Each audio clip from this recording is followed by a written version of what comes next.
Okay, सो आज हम लोग सीखेंगे हेलो वर्ल्ड प्रोग्राम। सबसे पहला प्रोग्राम लिखना अपना सी प्रोग्रामिंग में, ठीक है। तो VS कोड तो हम लोग इंस्टॉल कर चुके हैं। आई होप कि आप लोग भी इंस्टॉल कर चुके होंगे अपने सिस्टम में। तो सबसे पहले देखिए हमें क्या करना है, अपने डेस्कटॉप पर आ जाइए और एक फ़ोल्डर बना लीजिए। फ़ोल्डर आपका जिस नाम से मन है उस नाम से आप फोल्डर बना सकते हैं। जैसे मैंने बनाया है सी के नेम से, क्योंकि हम सी प्रोग्रामिंग के जो भी प्रोग्राम्स हम बनाएंगे वो जाकर इस फोल्डर में सेव होंगे।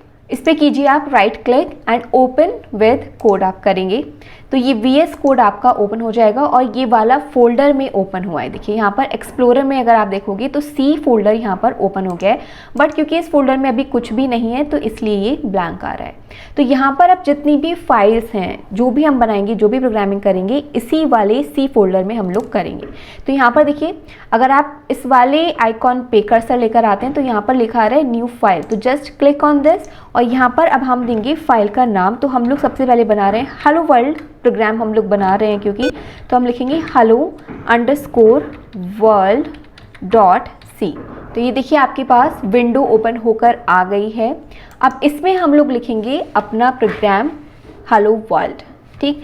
तो पहले मैं यहाँ पर प्रोग्राम लिखती हूँ, उसके बाद आपको क्या लिखा है मैंने एक एक वर्ड का मीनिंग मैं आपको बताऊंगी, ठीक है। ये मैंने थोड़ा सा जूम कर दिया है यहाँ पर क्योंकि बस इतना सा ही प्रोग्राम है और इसको मैं आपको एग्जीक्यूट करके दिखाती हूँ कि कैसे ये एग्जीक्यूट होगा।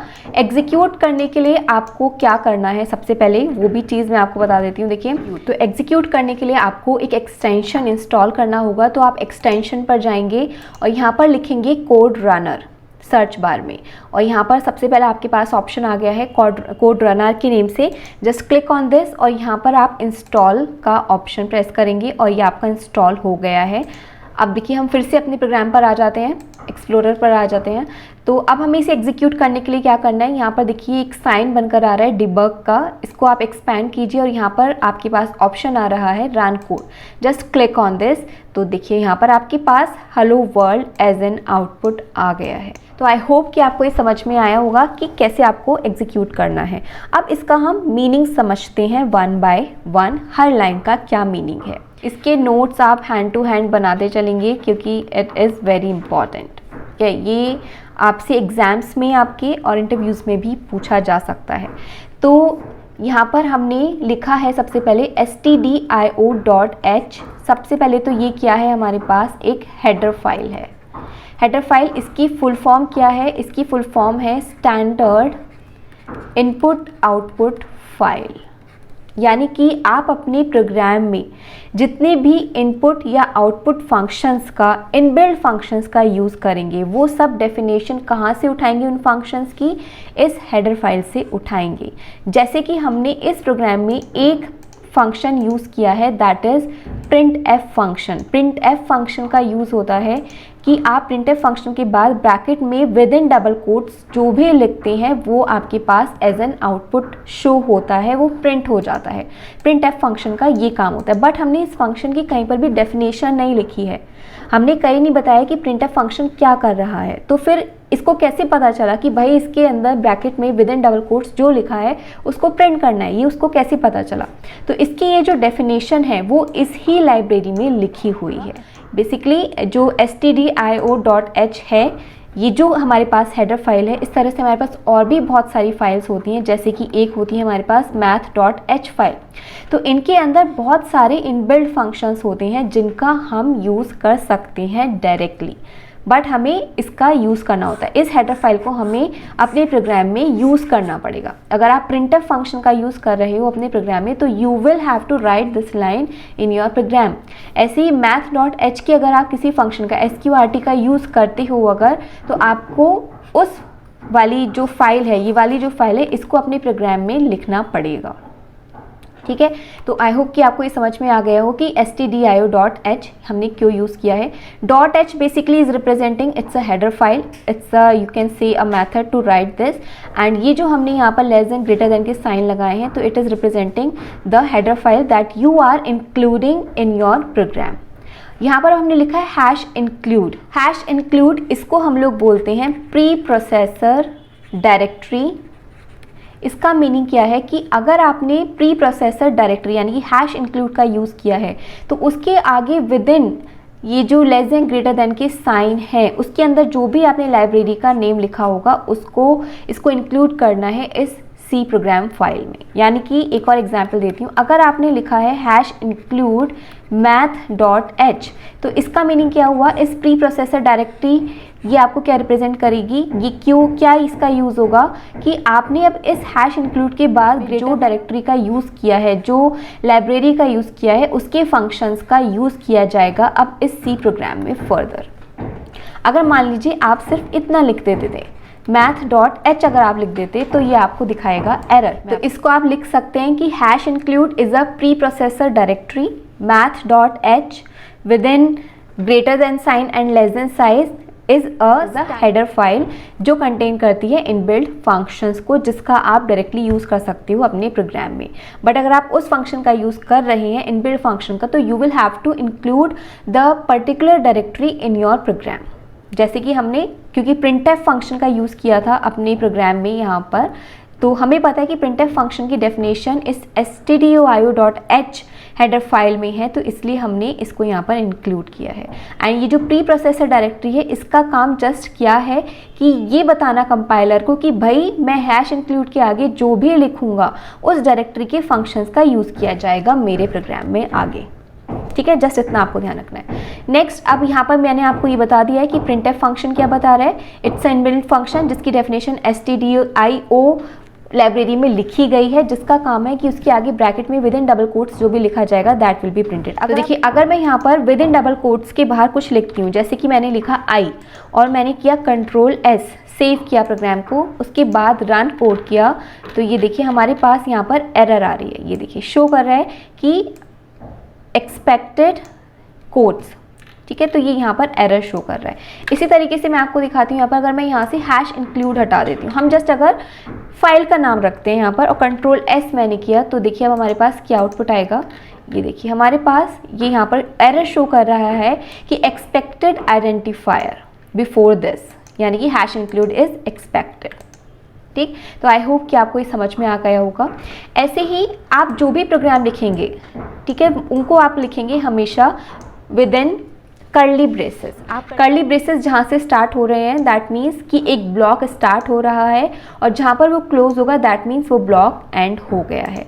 अगर मान लीजिए कि मैंने यहाँ पर एक कर्ली ब्रेसेस स्टार्ट किया बट इसका एंड नहीं किया, तो देखिए क्या होगा, Ctrl+S कर दिया है मैंने, रन कोड किया, तो देखिए इसने फिर से एरर दिखाई है कि expected at the end of input this is expected, क्योंकि हमने इसको क्लोज नहीं किया है। ये जो है, ये वाला जो कर्ली ब्रेसेस था ये एंड है इसका, अब इसका तो एंड हमने कहीं पर किया ही नहीं है ना। अब अगर मैं यहाँ पर ये वाला एंड लगा देती हूँ, अब मैं इसको एग्जीक्यूट करती हूँ, तो देखिए क्या होगा, हमारे पास हेलो वर्ल्ड यहाँ पर आउटपुट में आ गया है। यानी कि जो कर्ली ब्रेसेस आप यूज़ करते हैं अपने प्रोग्राम में, अगर आपने कोई एक कर्ली ब्रेसेस स्टार्ट किया है तो you will have to use the close curly braces as well. अगर आप केवल इसका ओपनिंग यूज़ कर लेते हैं तो ये एरर शो करेगा, क्योंकि इसका एंड ब्लॉक कहाँ है, कंपाइलर को कैसे पता चलेगा कि ब्लॉक का एंड कहाँ पर हो रहा है। तो ब्लॉक का एंड कहाँ पर होगा, कैसे पता चलेगा, क्लोज कर्ली ब्रेसेस से। इसी तरीके से आपको ओपनिंग भी स्टार्ट करनी ज़रूरी है ताकि पता चल सके कि कोड ऑफ ब्लॉक कहाँ से स्टार्ट हो रहा है एंड कहाँ से एंड हो रहा है। जैसे यहाँ पर देखो मैंने लिखा है, इसको, इस सेक्शन को हम लोग बोलते हैं लिंक सेक्शन, और इसके बाद जो मेन फंक्शन में आप लिखते हो that is known as main section. Basically दो सेक्शंस होते हैं एक सी प्रोग्राम में। अब बात करते हैं हम इसकी वॉइड मेन की।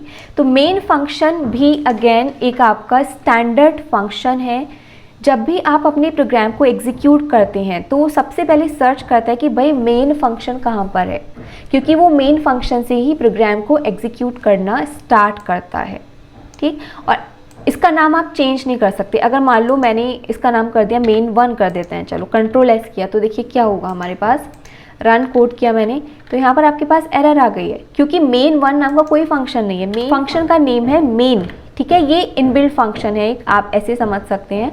इसका नाम आप चेंज नहीं कर सकते हैं, ये फिक्स है, ये एक कीवर्ड है। अब मैं इसे एग्जीक्यूट करती हूँ तो ये देखिए मेरे पास आउटपुट मुझे ये दे देगा। वॉइड का क्या मीनिंग है, void is representing the return type of the main function. Void क्या रिप्रेजेंट कर रहा है, मैंने लिखा यहाँ पे वॉइड मेन, तो void is representing the return type of main function. Means कि ये जो मेन फंक्शन है वो किस टाइप का डेटा रिटर्न करेगा।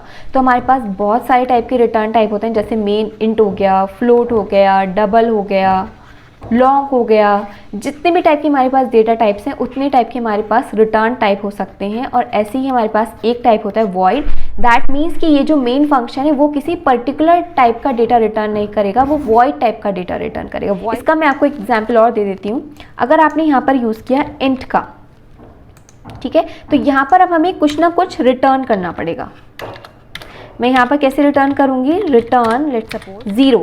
अगर ये प्रोग्राम बिल्कुल सक्सेसफुली एग्जीक्यूट हो जाता है तो ये फंक्शन मुझे इंट टाइप की वैल्यू रिटर्न करेगा, और वो इंट टाइप की वैल्यू क्या होगी, 0। कंट्रोल एस करती हूँ, दिखाती हूँ आपको कि हमारे पास क्या आएगा।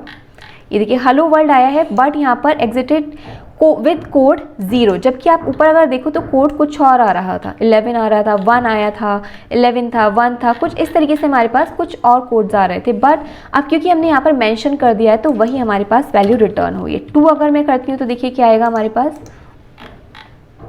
अब मेरे पास क्या रिटर्न हुआ है, कोड 2, क्योंकि बेसिकली क्या है, रिटर्न वैल्यू जो है वो आप उसे प्रिंट नहीं करवाते हो, जस्ट एक कंपाइलर एक ऐसी वैल्यू थ्रो कर देता है, रिटर्न में जो आपने वैल्यू दी है वो थ्रो करता है, ये बताने के लिए कि भाई जो प्रोग्राम का एग्जीक्यूशन है वो प्रॉपर हुआ है, कुछ भी उसमें गड़बड़ नहीं हुई है।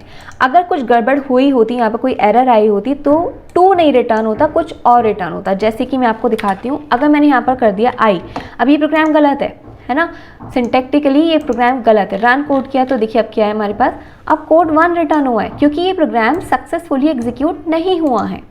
अब मैं आई यहाँ से हटा देती हूँ, कंट्रोल एस करती हूँ, अब इसे एग्जीक्यूट करती हूँ तो देखो अब क्योंकि प्रोग्राम में कोई गड़बड़ नहीं है, हेलो वर्ल्ड आउटपुट में आया है, तो इसने जो वैल्यू मैंने रिटर्न करवाई थी वही वैल्यू रिटर्न की है। अगर प्रोग्राम में कुछ भी गड़बड़ हो जाती है तो कोई और वैल्यू हमारे पास आएगी, अदरवाइज जो वैल्यू हम रिटर्न कर रहे हैं वो वैल्यू हमारे पास रिटर्न होती है वाया कंपाइलर। आई होप कि आपको समझ में आया होगा कि रिटर्न टाइप बेसिकली क्या होते हैं। और अगर आप यहाँ पर वॉइड का यूज़ कर रहे हो तो वॉइड के केस में हमें कुछ भी रिटर्न नहीं होता है, तो हमें ये स्टेटमेंट लिखने की ज़रूरत नहीं है। यहाँ पर रन कोड में देखिए करती हूँ तो ये कोई भी वैल्यू यहाँ पर रिटर्न कर सकता है कंपाइलर के लिए। बट अगर आप रिटर्न करवा रहे हैं वैल्यू, तो जो वैल्यू रिटर्न करवा रहे हैं वही पर्टिकुलर स्पेसिफिक वैल्यू वही रिटर्न की जाएगी वाया कंपाइलर। बाकी इसके अलावा ये जो रिटर्न टाइप है इनको भी हम इन डिटेल आगे पढ़ रहे होंगे, डिटेल में पढ़ेंगे, तो don't worry about that. But मैं आपको एक बार फिर से रिवाइज करवाती हूँ कि हमने क्या क्या पढ़ा। हैश इंक्लूड क्या है, एक प्री प्रोसेसर डायरेक्टरी है जो कंपाइलर को बताती है कि हैश इंक्लूड के आगे जो भी इन लेस देन और ग्रेटर देन साइन के बीच में फाइल का नेम लिखा गया है उसके फंक्शंस का यूज़ किया जाएगा इस प्रोग्राम में। Void is representing the return type of the main function.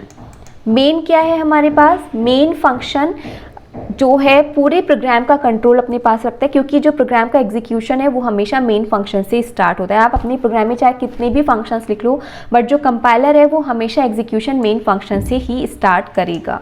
Open curly brace represent करता है कि this is the starting of the block, और जो क्लोजिंग है वो रिप्रेजेंट करता है this is the end of the block. Printf function is the function जिसकी डेफिनेशन लिखी गई है इस stdio हेडर फाइल में। वो ये बताता है कि इसके आगे ब्रैकेट में विद इन डबल कोट्स जो भी लिखा गया है उसको इसे प्रिंट करना है ऑन द स्क्रीन। ठीक है, तो this is all about the definition, the word, the meaning of the words used in a hello world program. अब इसी तरह के प्रोग्राम्स हम लोग आगे भी लिखेंगे, यही सारे कॉन्सेप्ट आगे यूज़ होंगे, बट अभी हमारे प्रोग्राम का साइज थोड़ा सा बढ़ जाएगा, आप इतना समझ लो। ठीक है, अब हम लोग मिलेंगे इसकी नेक्स्ट वीडियो में, तब तक के लिए टाटा।